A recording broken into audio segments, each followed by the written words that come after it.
Sesaat lagi Anda akan menyaksikan kabar utama didukung oleh Pelopor kopi nikmat, nyaman diminum. Sarung Al-Samsi.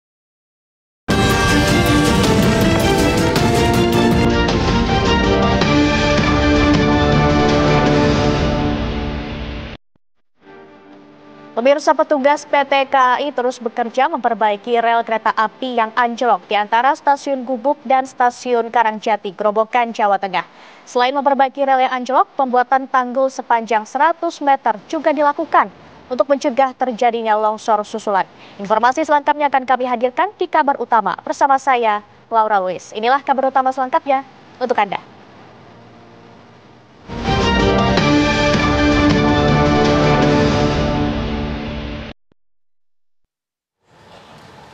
Kita awali informasi pertama, pemirsa. Sebuah rumah di Kabupaten Tanggamus, Lampung habis terbakar. Kobaran api dengan cepat menghanguskan rumah yang bermaterial kayu beserta isinya hingga rata dengan tanah. Dugaan sementara api berasal dari korsleting listrik. Api baru bisa dipadamkan setelah 1,5 jam. Tidak ada korban jiwa dalam insiden ini, namun kerugian ditaksir mencapai ratusan juta rupiah.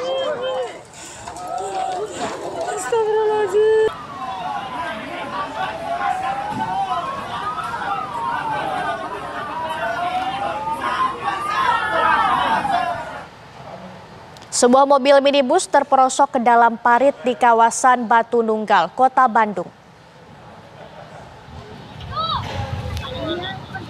Kecelakaan terjadi lantaran sang sopir fokus melihat petunjuk arah atau Google Map hingga akhirnya hilang kendali.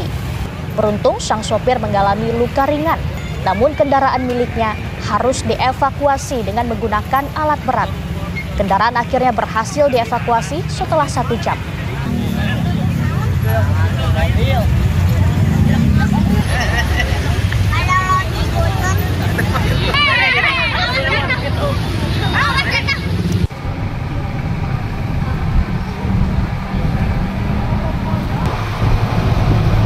Kita ke informasi lain, pemirsa. 13 siswa SMP Negeri 7 Mojokerto, Jawa Timur terseret ombak di Pantai Drini, Gunung Kidul, Yogyakarta.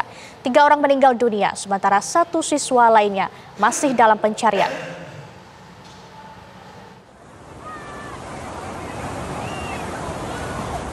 Inilah detik-detik terakhir saat belasan siswa SMP Negeri 7 Mojokerto, Jawa Timur terseret arus laut dan terekam dalam video amatir milik warga. Awalnya mereka berada di bibir pantai. Ombak yang mulai meninggi tiba-tiba menyeret mereka ke tengah laut.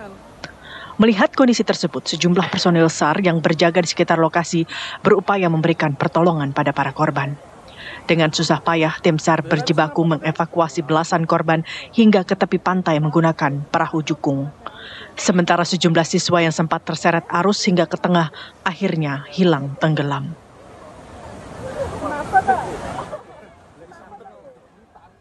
Lagi main biasa di ujung sana, di tebing. Awalnya ya kayak masih aman-aman saja, karena kan bawahnya masih ada tebing-tebingnya gitu, masih datar. Lama-lama kok tambah ke tengah gitu lah. Terus lama-lama ada yang bilang minta tolong, baru tim SAR-nya turun gitu. Jadi sebelumnya tuh memang dikira masih main-main air aja di situ gitu. Banyak mas anak-anaknya atau seperti apa? Tadi sih rombongannya banyak. Lah, mungkin sebelum minta tolong udah ada yang hanyut juga, saya kurang tahu karena kan dia rombongan banyak gitu mas. Nanti juga ada videonya saya kirimkan juga. Berapa orang kira-kira mas? Banyak ya mas, tadi 10 lebih ya? 10 lebih, soalnya dia kayak rombongan satu titik gitu loh. Ya mungkin saling menyelamatkan, saling pegangan juga kurang tahu gitu. Rombongan siswa yang berjumlah 250 dari SMP Negeri 7 Mojokerto, Jawa Timur mengikuti kegiatan outing class di Pantai Drining, Gunung Kidul, Yogyakarta menggunakan 9 bus dengan 16 pendamping. 13 siswa langsung bermain air dan terseret gelombang. 9 siswa berhasil dievakuasi selamat, 3 siswa meninggal dunia, dan 1 lagi masih dalam pencarian tim SAR. Dari Gunung Kidul, Yogyakarta, Lukas Didit, TV One, mengabarkan.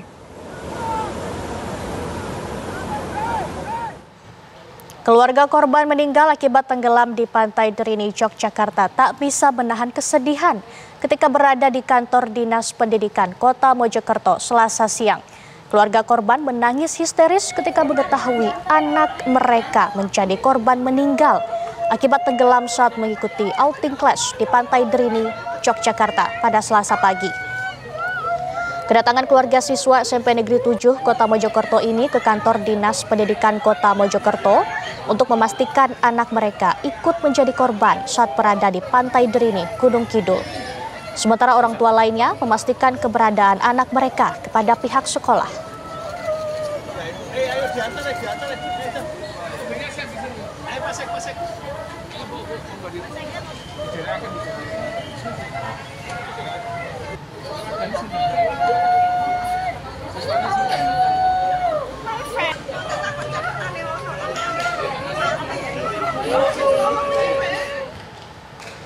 Kemudian pemirsa, bagaimana upaya pencarian terhadap satu siswa yang masih hilang di Pantai Drini, Yogyakarta? Langsung saja kita tanyakan kepada Bapak Marjono selaku Koordinator SAR Wilayah Gunung Kidul. Selamat malam Bapak Marjono, saat ini berapa korban yang masih hilang atau masih dalam pencarian, Pak? Selamat malam, Mbak. Selamat malam. Yap, selamat malam Pak Marjono. Saat ini ada berapa korban yang masih hilang atau masih dalam pencarian, Pak Marjono? Ya, pada malam hari ini untuk korban laka laut di Pantai Drini yang merenggut dari rombongan SMP 7 dari Jawa Timur. Ini untuk satu korban belum ditemukan, kemudian korban yang lain yang 9 tertolong selamat, kemudian yang 3 langsung ketemu namun dalam kondisi inti napas, dan kami dari Satlinmas SAR Gabungan masih berupaya untuk mencari satu korban yang sampai saat ini belum ketemu. Kemudian untuk satu korban yang masih hilang, kapan akan dilanjutkan pencariannya, Pak Marjono? Untuk malam hari ini proses penyisiran dan pemantauan dari atas tebing. Kemudian untuk besok pagi sekitar jam 6 akan menurunkan kapal penyisiran lewat laut, dan juga kalau arus memungkinkan kita akan menurunkan tim selam lagi. Baik, kalau begitu lantas apa yang menjadi penyebab korban bisa tenggelam, Pak? Apakah terseret arus atau bagaimana? Kebetulan kejadiannya sangat singkat. Dari siswa-siswa tersebut sebetulnya masih acara makan pagi, namun ke-13 korban ini mendahului untuk bermain air, dan kebetulan mereka langsung menuju di arus rep current yang sudah kita prediksi atau kita sampaikan lewat medsos bahwa di jalur kapal Pantai Drini ini adalah rep current arus yang ke tengah sangat kuat, itu berbahaya untuk bermain air bagi wisatawan, sudah kita antisipasi. Namun demikian dari ke-13 korban itu kejadiannya sangat singkat, mereka langsung menjebur ke aliran rep current tersebut. Baik, terima kasih banyak atas informasi Anda, Pak Marjono. Semoga besok korban segera ditemukan. Selamat beraktivitas kembali, Pak Marjono. Selamat malam. Ya, amin, amin.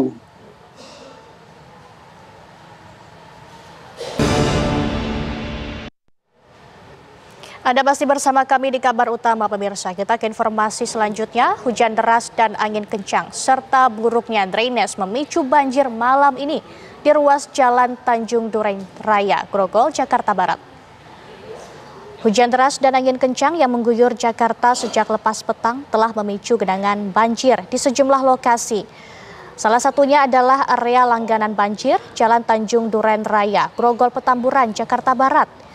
Genangan air setinggi 40 hingga 50 cm membuat kendaraan roda 4 harus berjalan perlahan. Pada saat yang sama, tidak sedikit sepeda motor yang mati mesin saat mencoba melintas menerobos banjir. Menurut warga, banjir di area tersebut juga disebabkan oleh kondisi jalan yang rendah ditambah buruknya aliran drainase.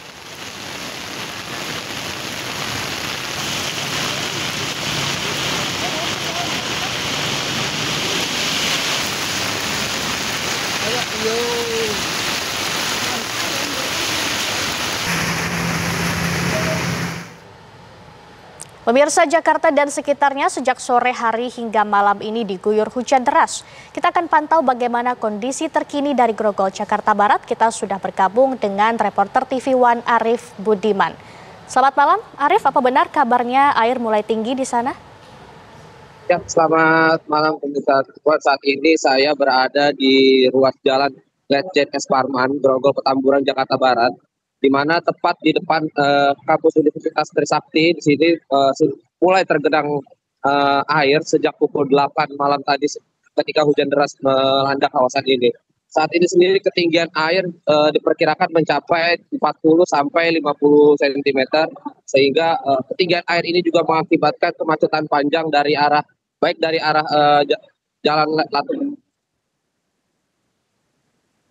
jalan Latu Menteng maupun dari jalan kemacetan panjang dari arah jalan Latu Menteng maupun dari jalan Kiai Tapa menuju Selipi, Tomang mengalami kemacetan panjang seperti itu. Baik, untuk kemacetan ini sudah berlangsung berapa lama, Arif? Ya, untuk kemacetan sendiri sudah berlangsung sejak pukul 8 malam tadi ketika hujan deras melanda. Memang kawasan ini kawasan yang dibilang cukup rendah, di mana kontur jalan yang miring membuat air dengan cepat menggenang di kawasan ini. Begitupun dengan saluran air yang tidak mampu menahan debit air yang begitu banyak seperti itu. Baik, apakah ada upaya yang dilakukan untuk mengurai kemacetan di lokasi banjir? Ya, untuk mengurai kemacetan sendiri, beberapa petugas dari pihak kepolisian maupun dari petugas bus Transjakarta membuka jalur bus Transjakarta untuk dilintasi oleh pengendara mobil dan motor. Mengingat untuk jalur yang di luar jalur bus Transjakarta sendiri, ketinggian air cukup dalam sekitar 30 hingga 40 cm. Seperti itu. Baik, ini kita lihat genangan airnya cukup tinggi ya, hingga 50 cm. Ada berapa kendaraan yang sempat mogok di sana? Ya, kalau untuk pantauan kita tadi sejak pukul 8 malam tadi, sudah cukup banyak kendaraan yang mengalami mati mesin atau mogok akibat menerobos banjir yang cukup dalam ini, sehingga sekarang kendaraan-kendaraan roda 2 dialihkan untuk melintasi jalan melewati trotoar yang berada di bagian sisi kiri jalan. Untuk saat ini ketinggian air apakah semakin tinggi atau justru berkurang, Arif? Ya, untuk ketinggian air sendiri sampai saat ini masih belum tampak ada penurunan debit air, masih sama sejak pukul 8 malam tadi. Namun sampai saat ini kita masih menunggu dari petugas dari Sudin Tata Air maupun dari petugas PPSU Kelurahan Grogol Petamburan untuk mengatasi gimana air ini dapat segera turun seperti itu. Baik, banjir ini luasnya berapa kilometer, Arif? Ya, kalau kita bisa lihat dari depan kampus Universitas Trisakti sampai pintu gerbang mau masuk ke dalam tol itu sekitar ada 1 kilometer seperti itu. Baik, untuk cuaca di sana seperti apa? Apakah diperkirakan masih akan turun hujan? Ya, sampai saat ini cuaca di lokasi masih turun hujan gerimis. Namun untuk debit air sendiri saat ini masih belum mengalami penurunan seperti itu. Baik, apakah banjir ini atau genangan air ini masuk ke wilayah tol, Arif? Ya, untuk area yang terendam banjir sendiri tidak masuk ke dalam area tol, hanya di jalur biasa seperti itu. Baik, terima kasih Arif Budiman melaporkan dari Grogol, Jakarta Barat. Terima kasih atas laporan Anda. Selamat bertugas kembali. Pemirsa, kita ke informasi lainnya. Pemirsa, 3 pekerja migran Indonesia yang menjadi korban penembakan pihak maritim Malaysia menjalani perawatan di Rumah Sakit Sultan Idris Shah, Serdang, Selangor.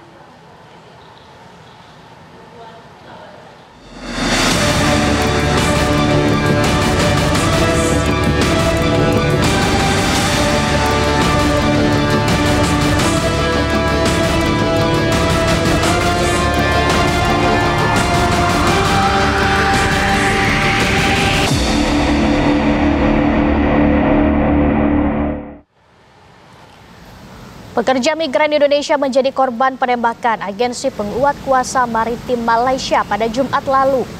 1 orang tewas, seorang pekerja kritis, dan 3 lainnya mengalami luka-luka. Para korban yang luka ini dirawat di Rumah Sakit Sultan Idris Shah, Serdang, Selangor.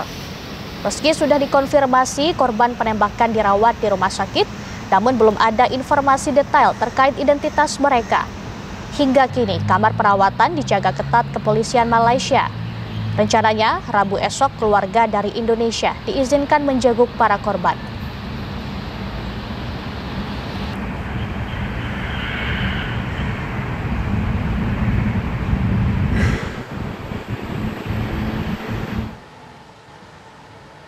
Kasus penembakan pekerja migran Indonesia oleh aparat Malaysia menyisakan duka dan juga kebimbangan bagi keluarga para korban.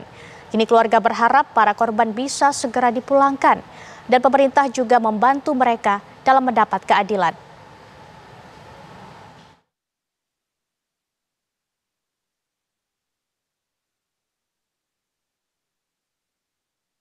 Lima pekerja migran Indonesia menjadi korban penembakan aparat kepolisian Malaysia di perairan Selangor pada Jumat dini hari 24 Januari lalu.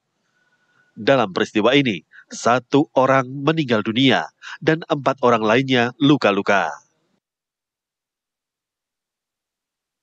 Seorang korban yang meninggal dunia adalah Basri, pria 55 tahun asal Kecamatan Rupat, Kabupaten Bengkalis, Riau.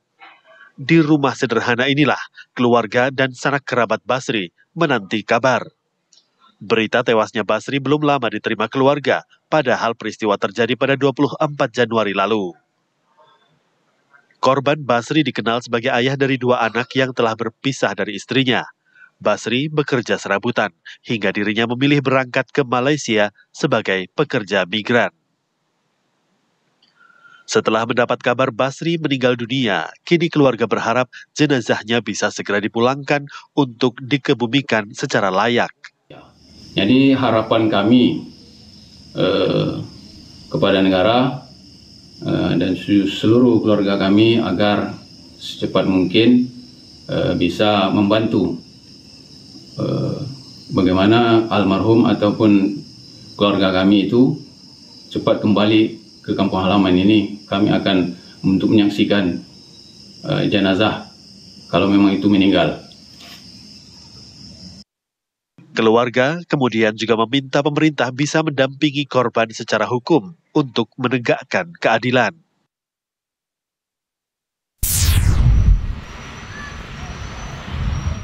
Duka yang sama juga dirasakan keluarga Muhammad Hanafiah yang terluka ditembak aparat Malaysia. Istri Hanafiah terkejut setelah Jumat kemarin menerima telepon dari suaminya yang meminta tolong karena terluka dan ditinggalkan di sebuah perahu. Korban minta polisi menjemputnya dan bahkan mengirim lokasi yang ternyata berada di Pulau Keri, wilayah perairan Selangor, Malaysia. Namun tidak lama suaminya tidak bisa dikontak hingga muncul kabar resmi bahwa ia telah menjadi korban penembakan oleh aparat Malaysia. Bang, tolonglah bang cari, katanya abang di situ tinggal sendiri, dia suruh ambil, dia ada di speedboat itu sendiri, sedangkan yang lain udah nggak ada lagi, udah pergi, tapi gimana nggak tahu. Padahal yang ditemukan di situ yang meninggal 1 di speedboat, yang satu lagi ada 2 speednya. Speedboat yang meninggal 1, yang speed lagi yang mungkin abang di situ, karena dia bilang waktu dalam rekaman itu dia berada di dalam speed sendiri. Istri Muhammad Hanafiah berharap suaminya dapat segera dipulangkan untuk dirawat dalam rumah sakit di dekat rumah mereka. Dari Bengkalis, Riau, dan Aceh Timur, Aceh, tim TV One mengabarkan. Lalu bagaimana perkembangan terbaru dari warga negara Indonesia yang menjadi korban penembakan di Malaysia? Langsung saja kita tanyakan kepada reporter Zinedine Duhan yang berada di Selangor, Malaysia. Selamat malam Duhan, bagaimana kondisi warga negara Indonesia yang menjadi korban penembakan pada saat ini di sana?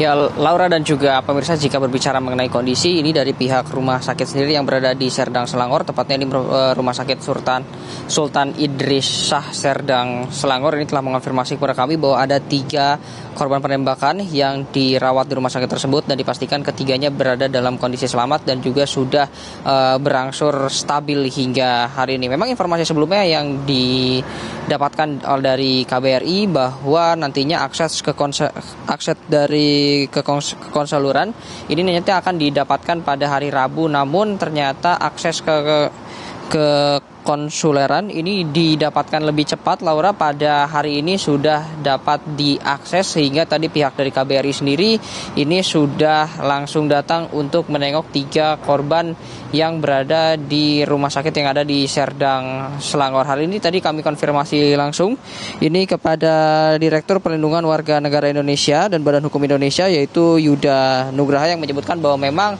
pada hari ini pihak dari pemerintah Indonesia sudah ada yang hadir langsung ke rumah sakit Sultan Idris Shah Serdang Selangor. Namun kami masih belum mengetahui informasi detailnya sebetulnya apa saja hasil dari pertemuan antara pemerintah Indonesia dengan para korban dan juga sekaligus apa nantinya setelah pertemuan ini langkah yang akan dilakukan oleh pemerintah Indonesia. Nah, tadi juga kami sempat berbincang bersama Yuda Nugraha yang menyebutkan bahwa nantinya hasil dari pertemuan ini, hasil dari akses konsuler yang didapatkan pada hari ini nantinya akan diumumkan satu pintu di Kementerian Luar Negeri yang berada di Indonesia. Nah, untuk sementara itu untuk besok nanti juga akan ada kunjungan dari delegasi yang dipercaya oleh keluarga dari salah satu korban di kota Klang, Serdang, Selangor, Malaysia, dan kami nanti akan mencoba untuk mengikuti bagaimana proses pertemuan antara perwakilan dari keluarga bersama dengan korban di esok hari. Laura. Baik, terima kasih atas informasi Anda, Zinedine Duhan. Selamat malam dan selamat bertugas kembali. Pemirsa, Kementerian Perlindungan Pekerja Migran Indonesia menyatakan telah siap untuk menerima pemulangan jenazah dan juga kedatangan para korban luka dari insiden penembakan di Malaysia.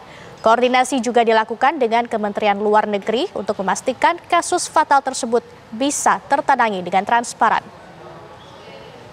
Dari informasi yang terbaru yang kami peroleh, terutama dari pihak KBRI dan atas kepolisian yang ada di Malaysia, bahwa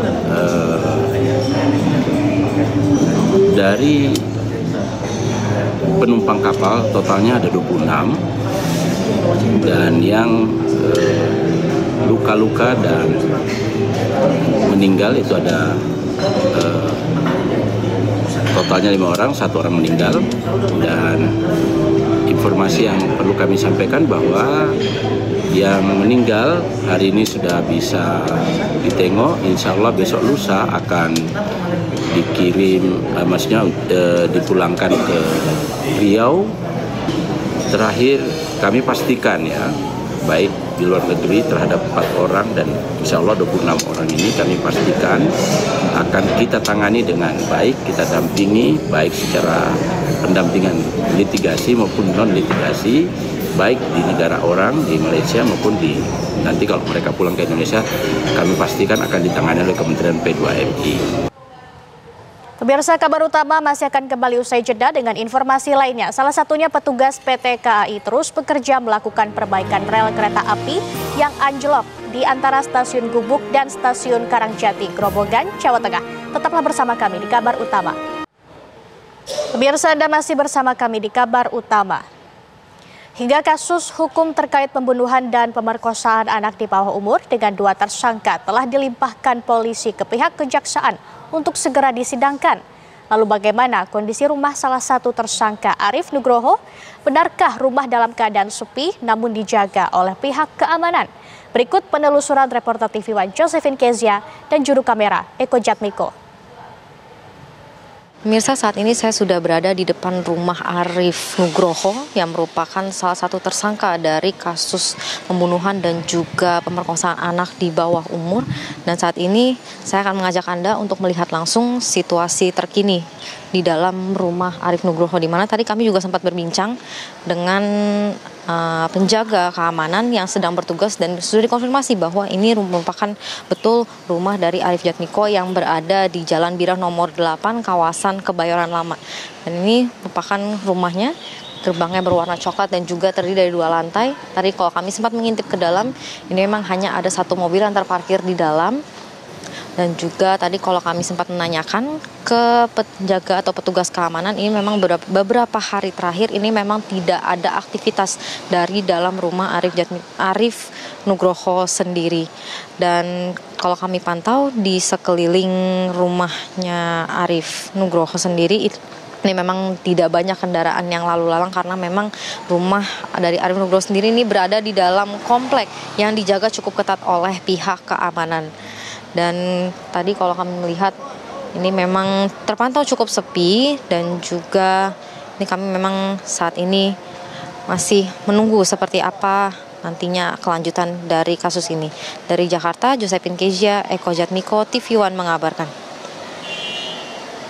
Antara KPK dan juga PDIP tampaknya terus bergulir. Kasus ini dalam konteks hukum nggak ada kaitannya kepada PDIP. Apa kabar Indonesia Pagi di TV One?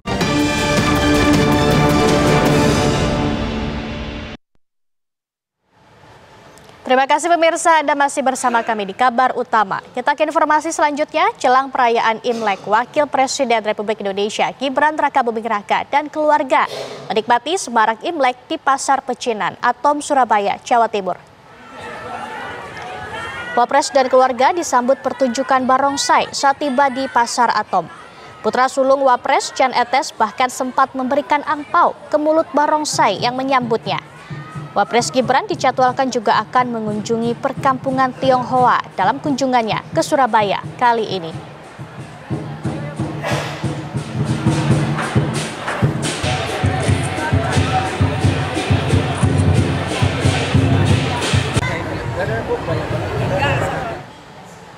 Kita ke kabar lain pemirsa, petugas PT KAI terus bekerja melakukan perbaikan rel kereta api yang anjlok di antara Stasiun Gubuk dan Stasiun Karangjati, Grobogan, Jawa Tengah.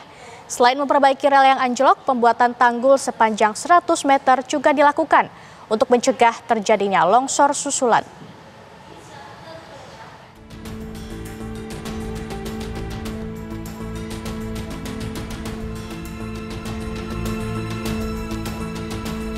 Memasuki hari ke-8 sejak peristiwa anjloknya rel kereta api di Grobogan, Jawa Tengah, petugas gabungan dari PT KAI serta berbagai unsur lainnya terus berupaya melakukan perbaikan.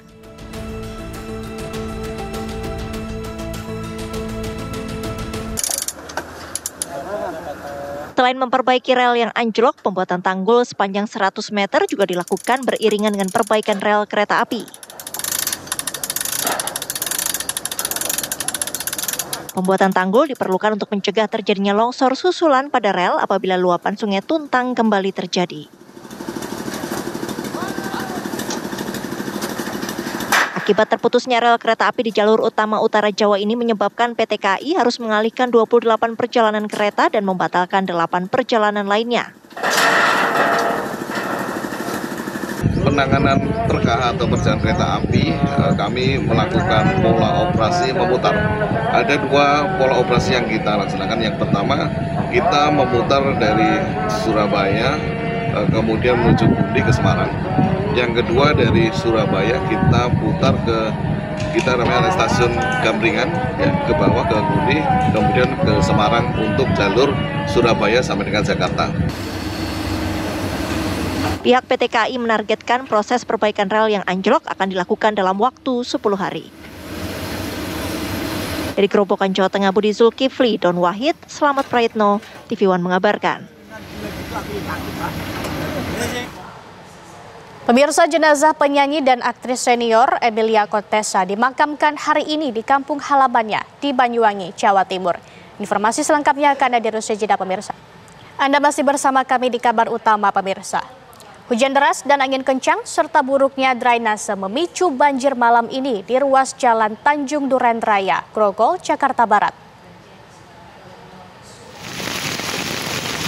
Hujan deras dan angin kencang yang mengguyur Jakarta sejak lepas petang telah memicu genangan banjir di sejumlah lokasi. Salah satunya adalah area langganan banjir Jalan Tanjung Duren Raya, Grogol, Petamburan, Jakarta Barat. Genangan air setinggi 40 hingga 50 cm membuat kendaraan roda 4 harus berjalan perlahan.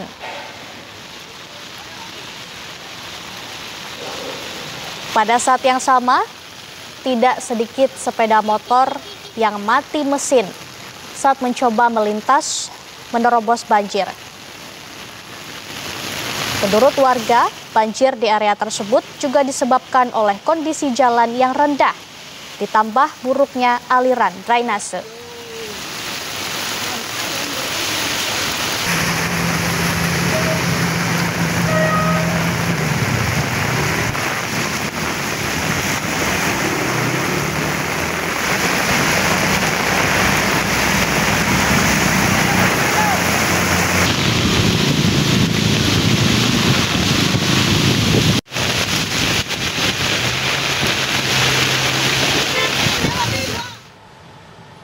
Pemirsa, seorang pria ditemukan tewas usai melompat dari lantai 5 di sebuah pusat perbelanjaan di kawasan Grogol, Petamburan, Jakarta Barat pada Selasa siang.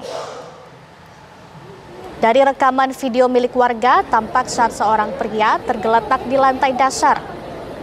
Peristiwa ini menggegerkan para pengunjung mal yang tengah ramai. Korban diperkirakan berumur 40 tahun, diketahui datang ke pusat perbelanjaan seorang diri. Kemudian melompat dari lantai 5 hingga ke lantai dasar. Pihak kepolisian masih melakukan pemeriksaan terhadap 4 orang saksi yang berada di lokasi kejadian. Untuk proses identifikasi, jasad korban telah dievakuasi ke Rumah Sakit Cipto Mangunkusumo, Jakarta Pusat.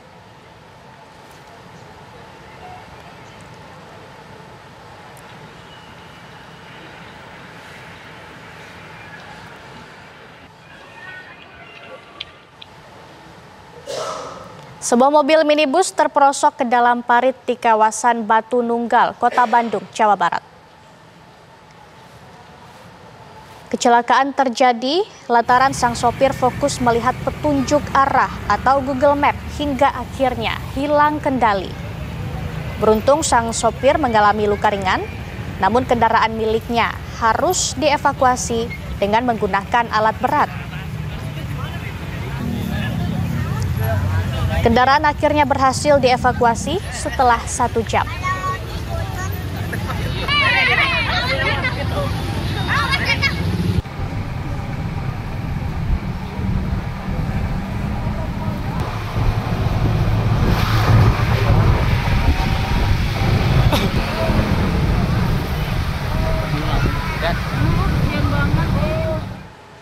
Kita ke informasi berikutnya, pemirsa. Jenazah penyanyi dan aktris senior Emilia Contessa dimakamkan hari ini di kampung halamannya di Banyuwangi, Jawa Timur.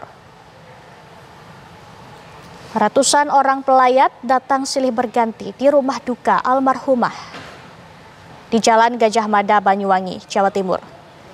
Berpulangnya seniman senior berprestasi internasional tersebut membuat banyak pihak merasa kehilangan.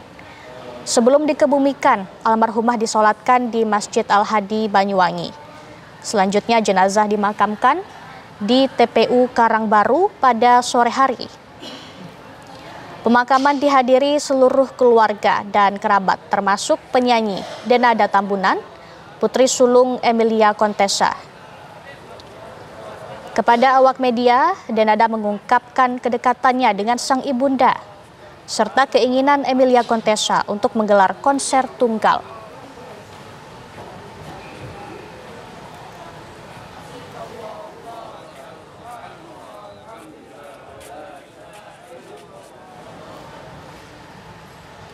Pemirsa, informasi tersebut sekaligus menutup perjumpaan kita di kabar utama pada malam hari ini. Setelah ini Anda akan ditemani oleh Haidar Faisal dalam program Kabar Hari Ini. Saya Lara Luis, mewakili kru yang bertugas mengucapkan terima kasih. Selamat malam dan sampai jumpa.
Anda baru saja menyaksikan Kabar Utama didukung oleh pelopor kopi nikmat, nyaman diminum.